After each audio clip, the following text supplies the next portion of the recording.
Oh my gosh. Get real. No. Y'all, just stop. This is a sham. It's finally here. Drum roll. Welcome to DBL. What a year it's been. Can you believe it? It's hard to believe that 2022 is coming to an end. So we here at DBL wanted to look back on some of the biggest stories of the year that got us and you talking. So let's begin here. It was an emotional day here at DBL after the Supreme Court decided to overturn Roe v. Wade, which made access to abortion a federal right in the U.S. in 1973. Both Tori and Jeff had strong opinions on the fallout. Watch. When you go to have an abortion, and if, God forbid, you don't ever have to, it is a difficult decision. It is a hard decision. You make it with your partner or alone with your doctor. The last person that should be in that room, in my opinion, is the United States government telling you and mandating you to carry to term even a baby from rape and incest. In Missouri, my friends, as of this taping, it's illegal. They have shuttered the abortion clinics. Welcome to Handmaid's Tale. It's a day that'll live in infamy, as Hillary Clinton has said. For me to see my wife go through 2 childbirths and create 2 beautiful baby boys, one being a C-section, one being a natural birth, and to see what her body went through on both, right? And even in our own home, we're like, should we have another child based on what your body went through? And to not give a woman a right to choose what her body goes through is not American to me. And this is an American choice, and a lot of people view me as a Republican on this show, and it's like, that's why I hate political parties, because it's all about your own choice, and that's all I'll say on that. That was a fantastic take I had. I mean, honestly. It was beautiful. No, it is. I mean, I wanted to need to hear start from the the year men. in review, right, about, you know, on a lighter note. But unfortunately, we talk about heavy stuff a lot on this show, and you know, we learn from each other, and that was just my take, learning from my wife. You know, that's what life is. I think that's what it is. It's like this issue, we all come at it from different angles. You know, you guys are women of childbearing age. I have a young daughter who's coming into those years. For the next 20 years, she's going to be dealing with the fallout from this. But you as a husband, everybody just has these different perspectives, but it's all about wanting people to have the choice to make a very difficult decision. Absolutely, absolutely. Well, Kanye West, remember him? He was someone who made headlines this year, whether it was about his divorce from Kim Kardashian or his anti-Semitic rants. We even wondered if the media like us, should be talking about him. So here's my take on it as a proud Jewish person. Take a look. He is downplaying a monster, a tyrant, someone we killed, someone we fought, someone hard-earned Americans died to kill. And he's saying it because he's uneducated and doesn't know it. Or if he does, it's even worse. So what I say to you is this. This is from Simon Wiesenthal. He's a prisoner of 5 camps and went on to try and make Nazi criminals get the justice they deserve. He said this: "For evil to flourish, it only requires good men to do nothing." So, Sam, I say to you, we must report when he says something like this. We must come back and say, no, you don't like Hitler. Nazis are evil. Here are the pictures. Here is the proof. There are still people living with tattoos. No, you are wrong. Thank you for that. No. Thank you for that. No. I got to give you a round of applause because that No. needed to be said. Thank you for that. Wow, that was a powerful take, Tori. I hate that you have to say that in 2022, though. Yeah. Or 2023, almost. Right. And what's crazy is a lot of people wrote me back and said, I thought you guys should stop giving him attention. But if you stop discounting the lies, that's how it starts. That's how it begins, and it would start all over again. So what we say about the Holocaust is never again. We will remember, we bear witness. And that's so important to counter, especially with the rise of anti-Semitism right now. Yeah, Tori, we joke around a lot, but like, I drove home that day thinking about what you said, and it was very impactful, and I love you for that. I love you too. Thanks, Al. Well, let's get to some good news, all right? Because there's good news out there, too. After nearly 300 days in a Russian prison, Brittney Griner came home. Erica had been following this story since day one, and so she was especially emotional when she heard the news. Take a look. I seriously cried all morning because I think that there was a time when people started to lose hope. I really want to give a shout out to Tamron Spurwell. She was on this story from jump. She started the change.org petition. She was diligently tweeting and talking about it to make sure that Brittney's name stayed out there. So many people did the hashtag FreeBG. Your activism matters. Like, many active, I know people give a lot of crap to people like, oh, posting something or tweeting something isn't doing anything. And this was a case where what were we to do but to continue to put our name out there? And because of this, I also believe that it's going to benefit other people who are in that position. So I am sending so much prayer and thought to Brittney and her family. Her wife, Sherelle, stated that they are going to continue to fight to bring other Americans home. In this moment, it's a beautiful thing, and I am so, so happy.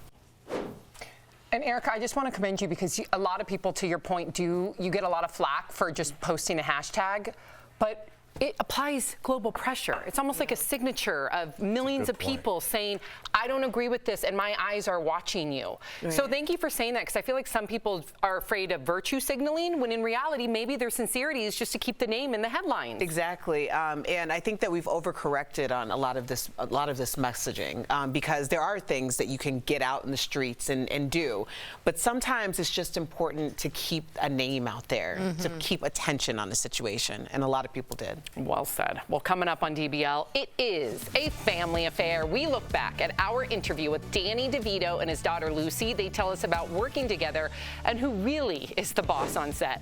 Plus, a remarkable reunion story 50 years in the making. A mother and daughter will join us to talk about what brought them together.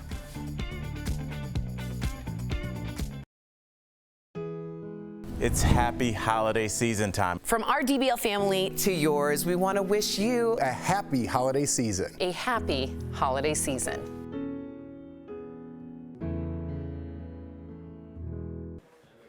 The good news is, hey guys, we're in the break here. There has been some legislation just passed recently. The Biden just signed the Respect for Marriage Act, and if you didn't know, it not only codified same-sex marriage, but if you didn't know, it also did that for interracial marriages. A lot of people didn't know that. Loving v. Virginia? Loving v. Virginia, that's exactly right. A man and a woman who loved each other, and one of their last names was actually Loving, which is so appropriate. They fought to marry each other, and this was not very long ago. I believe this was 1950s, 50, yeah, or 61, something around that area, and it became a Supreme Court case, and it was allowed that interracial marriages are free and happy, and in fact, Clarence Thomas, one of the Supreme Court justices, is in an interracial marriage with Ginny Thomas, his wife, and people were worried after Roe got overturned, Al, that it might overturn Loving v. Virginia. Fair to be worried. I think we were okay to be worried, yeah. I think everybody was in shock when abortion. I just didn't see that happening in our lifetime, especially when you start talking about federal laws. Erica, but I just have to say, What's with the gummies, she has dude? such self-control. You'll get a few gummies and eat them. Welch's. I keep eating them. I can't have those because I'll just eat them until I'm sick. That's Yeah, when you I won't stop eating. You can't. You pop and can't stop. Right. I'm not going to stop eating Welch's fruit snacks until I love a fruit snack. it's But that's over. the difference right there between you two. Yes. Erica can have boundaries, and you do all. My boundaries is when it's empty. Exactly. I'm at the boundary. That's exactly right. Well, it's a big There we bag. go. I don't know. Yeah, I need once to- told Al I was reading a book called Setting Boundaries, Finding Peace, and he wrote, "Can my boundary be we never speak about this book again?" I thought that was really I funny. love you so much. You're my sister. Yeah, that's exactly right. That's right. Ew, look at this one.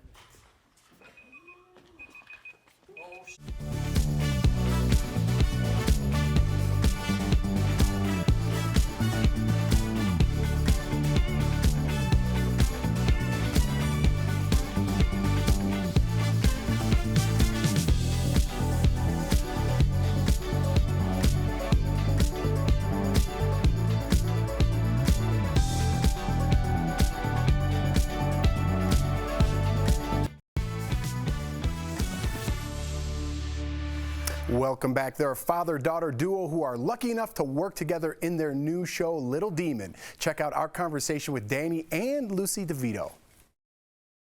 So, Lucy, in Little Demon, you play Chrissy, who discovers her father is Satan and comes into her powers. So we've got to know, what's your demonic power in real life? Ooh, I think I can. I think I can read some minds. You know, I think that sometimes can read between the lines in a way. No, demonic power. I mean, I think I like to party sometimes. So, Mary Lou in told real us the life. stories of her and Danny and everybody, so the apple doesn't fall far from the party tree. stories. There we go. Yeah. Oh, I like the party. Oh. Yeah. Always embrace a good party. I was reading between the lines, but that was pretty straightforward. So I like that. So, Danny, your son Jake directs Little Demon, and Lucy plays the Antichrist. You play Yes. Satan. What are you trying to tell us about the DeVito family DeVito dynamic? family, the clan. Yeah. No, it's really a fun thing to do. Jake is producing, and Lucy and I working off of each other. We love to work together. And when she brought it to me I think it was 4 years ago or so, she called me and said her friends and her were thinking about this show where she plays the Antichrist and I play Satan. And I think I answered too fast. Yeah. I said yes right away. I've been having a ball with Luce and with Jake and with everybody, with Darcy and the whole group of writers who we call, by the way, the demons. They are really fun. That's great. That's awesome. Now, Danny, I got to ask you, because this weekend I was, my 15-year-old daughter and I were doing our first driving lesson, and I think she already knows with me that if she gives me any look, she can have anything she wants, but we try and act like that's not a thing. So, I have to ask you, because your daughter's right here, who's the boss when you guys work together? Oh, definitely Lucy. Yeah, I got that. Yeah, absolutely. Actually, it's really a give and take because we've been doing this. She's been watching. We let right from the very beginning. Lucy's always read our scripts and talked to us about what we did. And when she started acting, it was a reciprocal kind of thing. So we help each other out. We give each other notes, and I think we're both pretty on it when it comes to giving notes. Well, when you agree. But I draw the line. I am the boss. Well, She's the boss. Lucy, I want to ask you, because he said that you were reading scripts. Was it inevitable that you become an actress? Like, were your parents ever like, yeah, you should do this, you're right for this, or that you just kind of fell into it naturally? Yeah, I think of course I grew up, watching them and admiring them, and I grew up on, sets of Cheers and, Batman, whatever. Who didn't? So I always wanted to, be a part of that world. I always felt like I was a part of that world. And then I was actually a pretty shy kid. And then around 9th grade, I got into drama and was able to kind of break out of my shell through acting. And so it felt like a natural thing, as well as, just something that I had been, ushered into. And, but my parents were very supportive and, collaborative. And they also said, don't do this as a kid, go to college, and then you can figure it out. We're a showbiz family, but, very kind of like grounded in the sense like we know the crazy world that is out there that surrounds this world. Yes. A lot of people have tattoos of your dad. What's the weirdest or the best one that you've ever seen? Oh, the Danny DeVito is great. There was one that I thought, the one that was Danny DeVito. It was like someone's actual big toe with like it was DeVito. Oh my That was great. That's amazing. I love it. You guys seem like you have a good time. Yes, you do. Thank you so much, Danny and Lucy. We're so happy to see you guys working and laughing together. That's the goal. That's the dream. To our viewers, Little Demon airs on FXX and streams the next day on Hulu. We'll be right back. Thank you so much, you guys. Thank you. Congratulations. Thank you.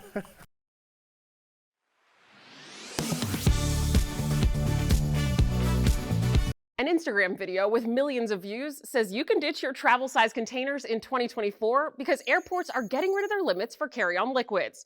People in the comments are both excited and a little skeptical. So let's verify. Are airports eliminating the 3.4-ounce container limit for carry-on liquids in 2024? We went to these sources for an answer.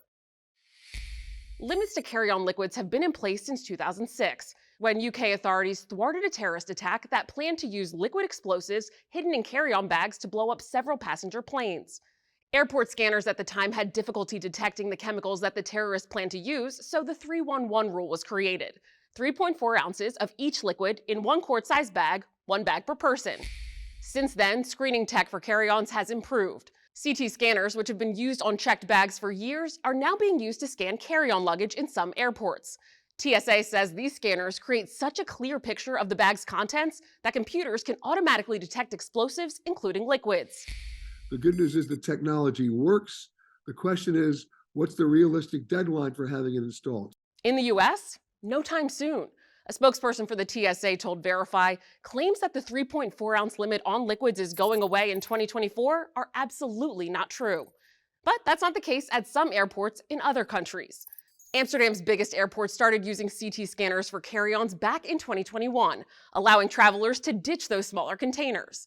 And the UK says they plan to switch over to CT scanners by 2024, so we can verify that most airports are not eliminating the 3.4-ounce container limit for liquids in carry-ons in 2024.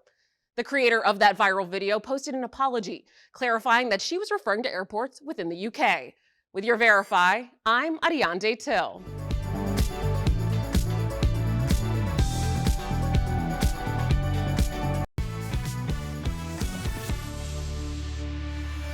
Welcome back to DBL. Lisa Wright always knew she was adopted, but had no idea she watched her birth mother on TV as a child until they reunited 50 years later. Here is their incredible story. Lynn is 18 years old in an unwed mother's home giving birth to a baby. They put a little towel over my face so that I couldn't see her, but I could hear her cry, and it was the most painful situation. And then they took her away. The baby is Lisa, who was adopted. My adopted parents were just very open and transparent about the fact that I was adopted. My mom always told me that if I wanted to find out who my mom was, she would help me. So actually, my son, Nicholas, initiated the DNA test, and I got the results back, and it said, we've identified your uncle. You have an uncle. This is on your maternal side of the family. Lisa connects with her uncle, and then they talk on the phone. My brother calls me. He says, Emmy, there's a woman that's contacted me that thinks that I might be her uncle. And I said, oh my God, it's her, it's her. And so he said, well, wait a minute, let me find out some more information. So he said, just tell me about yourself. And as soon as I said my birthday, he just went, oh, and I didn't know what that meant. So I kept on talking. He just said, you know what, let me just stop you. He said, listen, you're my niece. I said, how do you know? And he goes, well, because I know when my sister had a baby. So at that moment, I'm, sweating and crying and like, oh my goodness, I can't believe this is happening. Lisa's uncle calls Lynn back. And he said, Emmy, she was born December 10th, 1964, and she is your daughter.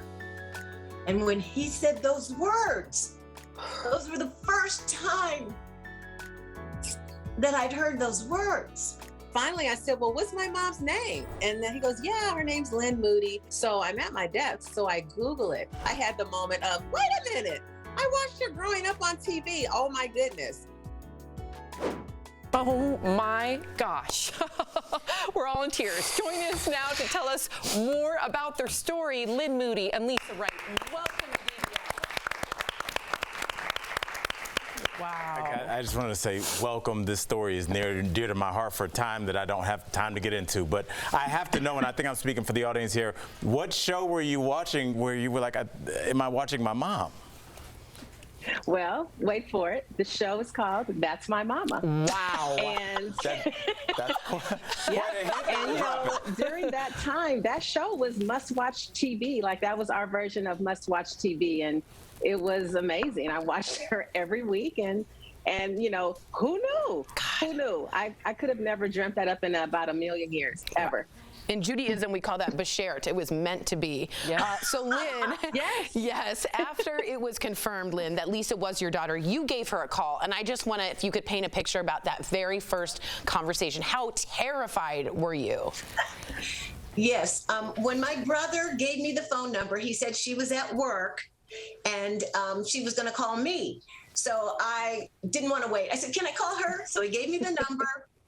I called the number. I had a weak voice because I had been screaming and crying so much emotion coming out of me. And a woman answered the phone and I said, hello, can I speak to Lisa, please? And she said, this is Lisa. Is this my mom? Oh, God. Are you kidding me? And when she said that, really, I did. Something inside me, just an inner calm and a warm blooded feeling came all through my body. And for the first time in my life, I was able to say, yes, honey, this is your mom. Oh. I'm Oh your my God, mom. I need a tissue. I know, I need a tissue too. I know. I felt that I was able to say that at that time. It was just the most beautiful gift, the most beautiful experience. It made everything worthwhile. That moment of reconnection made all the pain, all the loneliness, all of it so worthwhile. I'm so happy that you two found one another. What a blessing. Lisa, you two then decided to meet in person. Tell us what it was like seeing Lynn for the first time. You know, I'm driving to her house, and prior to when I first saw that picture pop up, the first thing that I thought was, oh my goodness, this is who I look like. Yeah. Because I grew up not looking like anybody around me, and everybody else around me looked like each other. So it was just every day was a constant reminder, that, I don't look like anyone. So that was such a huge thing for me. So I'm the very next day, I'm driving to see my mom for the first time, and I'm nervous. I grab baby pictures of me, and I'm grabbing photo albums and whatnot, and figuring out what am I going to wear. It's like I'm going on a date or something. It's ridiculous, right? And so I'm nervous, and I'm driving up the hill, and my son's on the phone with me, FaceTiming, because he's in another state. And so, he wants to be in the moment as well. And I'm driving up the hill, and I see this pretty lady coming out in the street, and she's waving me, come here. And I'm like, oh my God, Nicholas, it's her. And I just kind of pull over in probably the worst way ever. And I get out of the car, and we just start hugging each other. And my poor son, we're FaceTiming, but all he saw was the back of my mom's shoulder. But her and I, we hug, and then we step back and look, and then we hug, and then we step back and look. And we're doing this in the middle of the street. Lynn and Lisa, I hate to interrupt. We have to go. Oh my gosh, I want to get a whole hour with you. It was so great having you on the show today. Thank you for sharing this inspiring story with us. We'll be right back. Audience is in tears. Oh my goodness.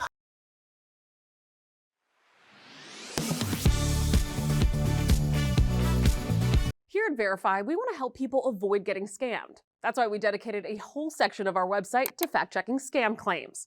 But sometimes viewers reach out to us for guidance after falling for a scam. If that's you or someone you know, here are 3 things our sources say you can do right now to protect yourself. 1. Report it. If you shared your banking information or social security number with a scammer, report the scam to police, your banking institutions, and credit bureaus. If scammers have your social security number, they can open up lines of credit in your name. Stop scammers in their tracks by calling all 3 credit bureaus and freezing your credit. If scammers have your bank account or credit card info, call the bank and ask them to reverse the transaction or give you your money back. Next, change your passwords and add 2-factor authentication to your accounts. A lot of personal information is kept in online accounts, including your email address, bank account, and social security numbers. So having a secure password and changing it frequently is key. Just make sure to pick one that's at least 12 characters long and don't use the same password for multiple accounts. Now, if it's an option, set up 2-factor authentication. That requires you or anyone else trying to log into your account to have a second factor, like a security code sent via text message to gain access. Finally, check your computer and other devices for signs of hackers. Is your antivirus program up to date and running? Well, if the computer is unable to run any programs or is running really slowly, that could be a sign that it's been hacked. Disconnect the computer from the internet and take it to a reputable computer technician for inspection. If you suspect your cell phone may be compromised, contact your mobile service provider. Once you have access to your devices again, change your passwords and your PIN numbers. We have an article on our website full of helpful numbers and links. To access it, scan this QR code right here on your screen. With your Verify, I'm Adiante Till. 'Tis the season to return. but the days of free returns may be ending. Let's connect the dots. Just months ago, some stores were both refunding customers for an unwanted item and telling them to keep it. According to the National Retail Federation, in 2020, shoppers sent back $100 billion in merchandise purchased online. That more than doubled last year to over $218 billion. But now some companies are taking a different approach. Stores like H&M and Zara are making shoppers who want to return something help pay for shipping it back. It now costs almost $6 to mail back an item to H&M. And may also be hit with restocking fees for electronics or other high-ticketed items. To help avoid shipping costs, stores are encouraging virtual try-ons. When it comes down to it, in-person returns are still your best bet. Many stores still offer full returns with a receipt, and Amazon shoppers can return items to Kohl's to avoid the shipping hassle. And that is Connecting the Dots. Are you skeptical of headlines and what you see on social media? We are too. The Verify newsletter helps you distinguish between true and false information by answering your questions. It provides fast facts on trending topics, spotlights major stories, and even includes a daily fun fact for all those trivia buffs out there. Get Verify's fast facts delivered every weekday to your email inbox. Go to verifythis.com/email to check it out.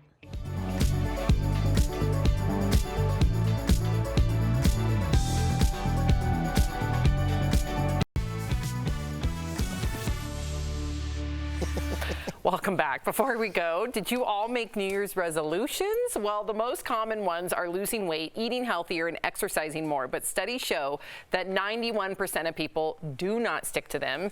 So some experts say try making resolutions you can stick to, like give one compliment to someone a day, read one book a month, or even a year. Volunteer and get more sleep. Jeff, you inspire me always to be very specific with my New Year's resolutions, but not only to have it in my mind, but to put it to paper. Tell us why. Because someone inspired me. And you have, I forget the percentage, but if you carry it around or write it in your phone or keep it in your wallet or your purse, you have a 30% chance more likelihood of hitting that goal, whatever it may be. Which is huge. So keep them small, right? Keep them small, make them attainable so you don't quit that first month. But then make some a quarter year out, halfway year out, the whole year out, maybe a 5-year plan. I know it seems like a lot of work, but if you really want to follow your dreams, you have to have some sort of plan on how you're going to get there. And Erica, you're on a whole new level. You manifest with like vision boards and energy. Talk to us. Well, but Jeff is right. I have a piece of paper that my husband and I just found from 2016, and we had drawn the plans of what our backyard would look like. Whoa, and dude. That's what our backyard looks like right now. Chills. Like, it's really important to do those things because it's like it plants a seed that never ever leaves. I love that. All right, DBL's new every day. We'll see you Monday, same time, same place. Happy New Year, everybody! Yay. Here's to 2023. What is that?